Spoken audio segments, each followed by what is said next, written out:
What's up, guys? Welcome back. Going on a little drive right now. It's gonna be pretty dark, but you guys can see me.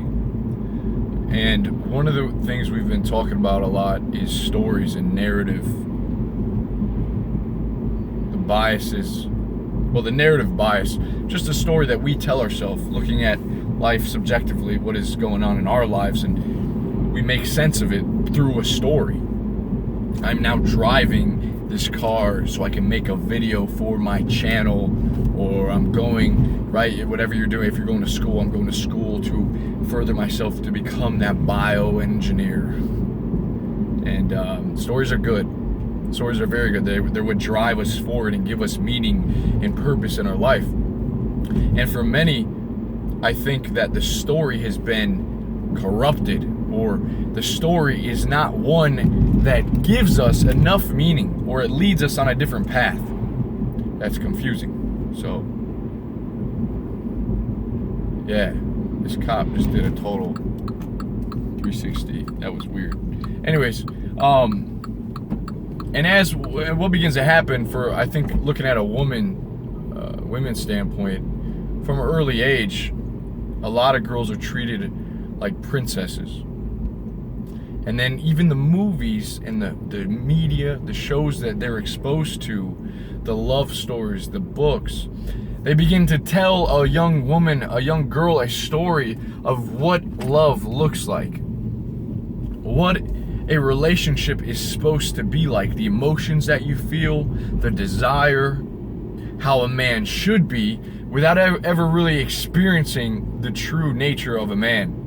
So when a woman does get in a relationship, then you see this disconnect between what she assumed and what she expected and what it really is like to be with a man, a true man. Like, and we have our own narrative of what it means to be a man. So that's when things get finicky.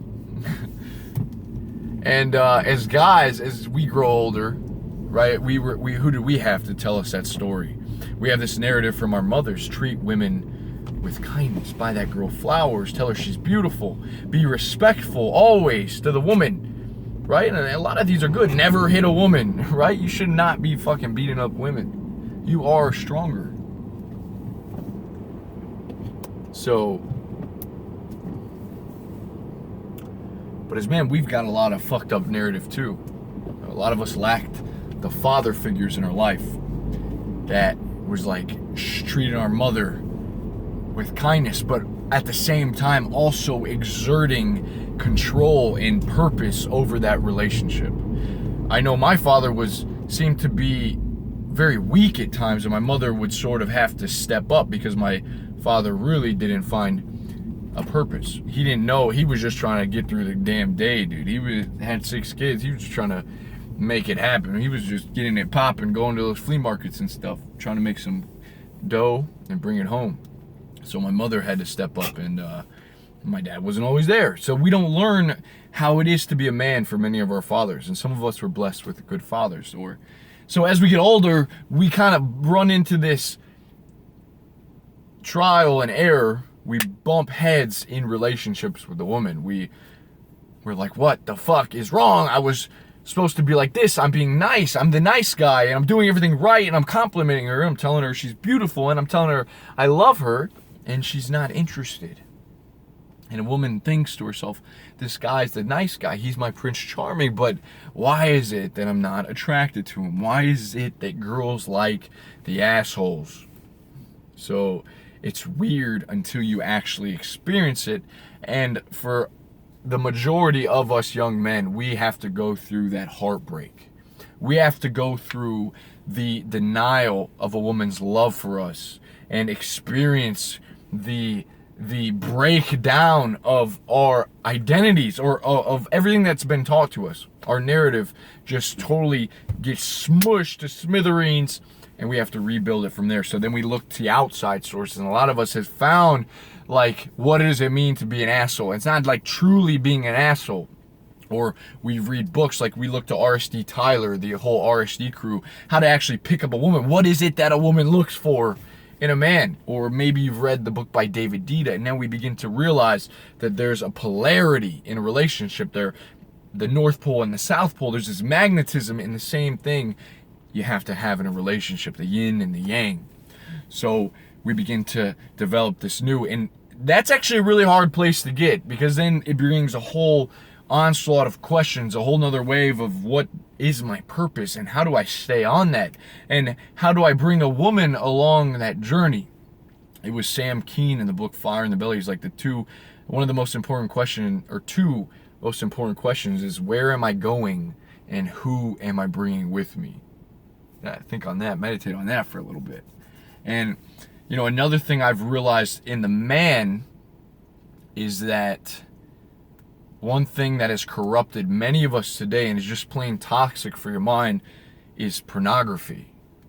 See, pornography in itself tells you a story, and once you expose yourself to this miracle that is pornography is a fucking miracle and a tragedy at the same time, because it is not natural. In the thousands of years ago, you couldn't see 10 women fucking in the course of 1 minute if you got 20 tabs open. And so we get this fucked up sense of what intimacy really is, and then our story becomes who has the biggest cock, who wields the biggest sword, how can you make a girl come, and that's what she pleases. That's what pleases the woman the most, having a big old dick and fucking her real good until she has multiple orgasms and squirts and she's moaning all over the fucking place. Porn can really fuck you up in that sense, because when you finally get intimate with a woman for the first time, you realize that's not really what it's all about. All right? And that's not really what women talk to their friends. Oh, he just shattered my fucking mind with multiple orgasms over and over again. And so we get fucked up in that sense. And also in what it does to the male psyche of seeing someone else fucking. And it's almost theatrical. It's theater that they're doing. These people are now paid to get on a camera and fuck for money. So there's many, and just what it does to the dopamine and a human brain seeing this, and then also getting off in the pleasure response. So when you do get in a relationship, everything can be fucked up. So guys, porn is toxic. It is very fucking toxic in so many ways. Exposing yourself to that, you are doing so much harm to your brain, especially when you get into a habit, and it's addicting, bros. It's so addicting, the amount of dopamine that and the way that it makes you feel. It feels like your story and your fucking brain, everything you knew is like fucking shattered, man. When you watch porn, I watched porn for the first time like a couple of years back. I didn't watch porn for a year, and then I immediately when I got internet access, I watched porn and I didn't even have to jack off. I came from watching porn. It's that powerful.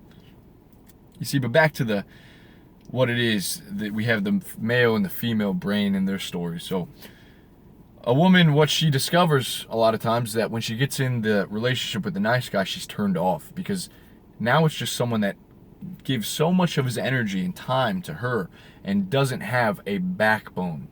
He doesn't have a direction and purpose, a fire in the belly for his own life. It becomes, how can I please her? So woman gets turned off by that.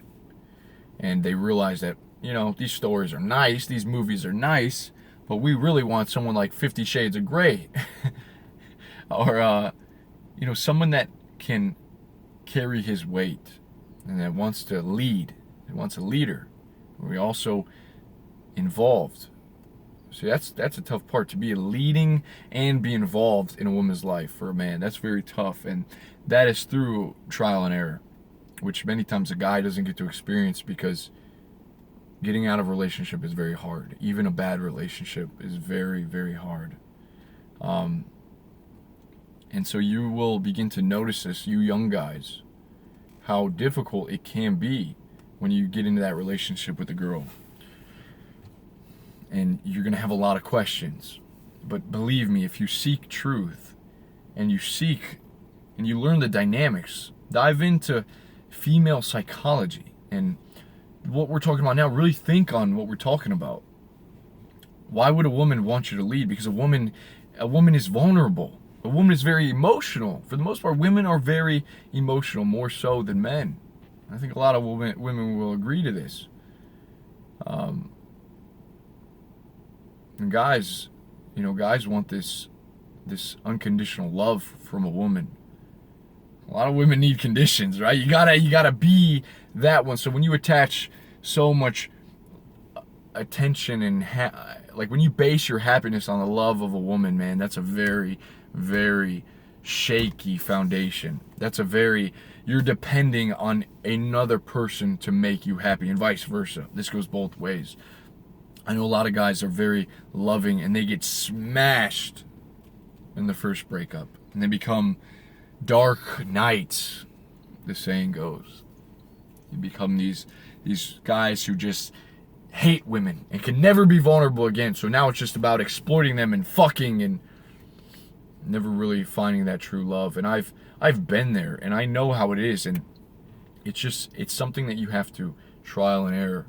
But you realize how, from a very young age, the tales that have been ingrained in our head on how we should do stuff. So where do we go from here? It's very important that we no longer look to the porn to teach us how to fuck or to tell us how to experience intimacy.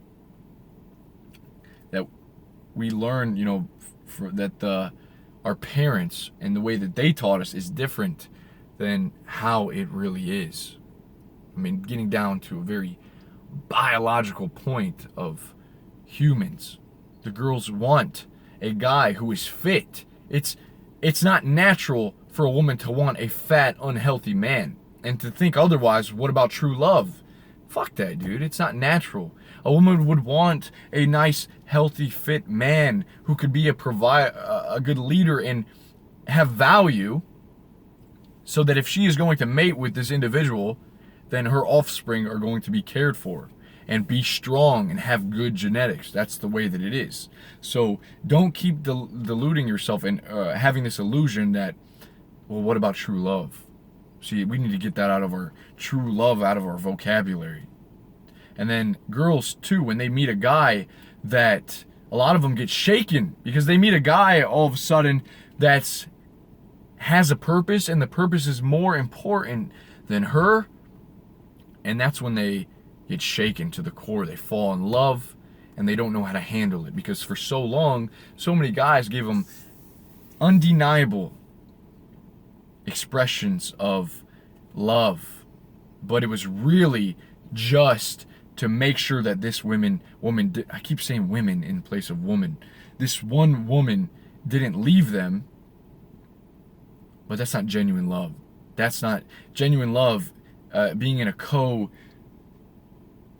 dependent relationship with someone else is like, real love is loving yourself. That way you can love the other person, but not letting their love and their feelings for you really run their course on how you feel about yourself.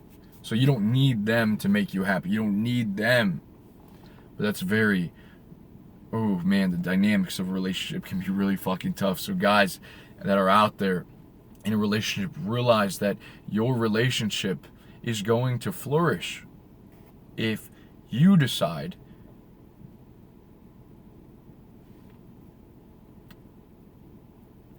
that your purpose is the main priority in life. Any man and his purpose, that's the main priority for him. What is life without a purpose, man? For a man, it sucks. It makes us not want to get out of bed in the morning. It makes us feel depressed and lethargic. Our bodies as males were made for very intense activities and stress, to climb mountains, discover the world, explore new territories, and not just give all that to a single woman or a relationship. See, but you can lead, and leading feels good, and a woman will cling to that. And how you bring value by making her feel great about herself and about life, and bringing new ideas to the table. Some women aren't ready for that, and that's when you have to be prepared to put your foot down, to understand that, some women are not ready for this alpha mindset, this man focused on a purpose, fixated on making greatness out of his time here on earth. Some women just can't handle that. They think, you'll hear a lot of say, I just want a nice guy, or all my previous boyfriends were at. It's not that, man. They want someone that can be rock solid, that is grounded in himself. Because the world's a very weird place. There's a lot of chaos and uncertainty. And when someone comes into your life that brings certainty, that can really be magnetic, and you can have a lot of affection for that person. So guys, hope you enjoyed this talk. Any questions? What we're going to be doing here, if you stayed this long, probably reading some different questions in the comments and then answering those live. I'll just read them and we'll kind of riff off the cuff right on camera. I think that'll be a lot of fun, and really we can dive deep like that. So guys, enjoy, have a beautiful night, and I will see you very soon. Take care, my friends.